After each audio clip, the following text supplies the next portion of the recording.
अक्सर उन लोगों के दिल टूट जाते हैं जो सबका दिल रखने की कोशिश करते हैं। उस घर में कभी अपनी बेटी की शादी ना करो जिस घर के मर्द और औरत को झूठ बोलने की आदत हो।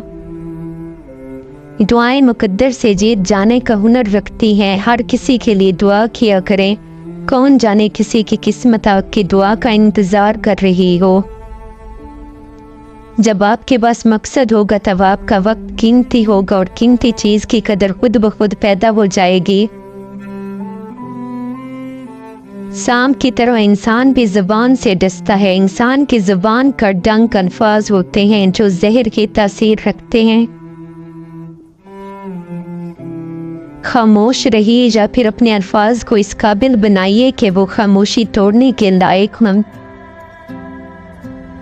जब आप सोचते हैं कि आपकी जिंदगी मुश्किलों में है और सब कुछ छोड़ना चाहते हैं तो याद रखें कि इस जिंदगी में दूसरे आपसे भी बदतर जिंदगी गुजार रहे हैं। जब तक हम खुद कोशिश नहीं करेंगे, अपनी मदद नहीं करेंगे, फलाह नहीं पा सकते, ना ही जन्नत।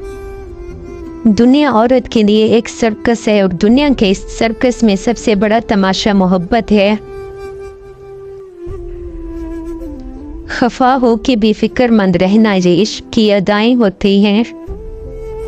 मर्द सच्ची मोहब्बत उस वक्त करता है जब उसकी निगाह दूसरी औरत के सामने झुक जाती है। लड़कियां खिलौना नहीं होती, माँ बाप तो बस प्यार से गुड़िया गिनते हैं। जो मर्द कानून का कच्चा हो वो अपना घर जल्द बर्बाद कर देता है। अपने प्यार से मजाक में भी कभी उसके हिस्से का दर्द मांगो और वो मुस्कुरा कर इनकार कर दे तो समझ जाना उसका प्यार 100% सच्चा है, क्योंकि प्यार करने वाले अपने प्यारों को दर्द नहीं देते।